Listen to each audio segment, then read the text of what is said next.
رب اشرح لي صدري ويسر لي أمري واحلل عقدة من لساني يفقهوا قولي رب زدني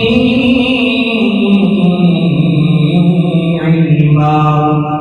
رب زدني علما رب زدني علما وعملا صالحا يا صاحب الجمال ويا سيد البشر نوّرك المنير لقد نذر القمر لا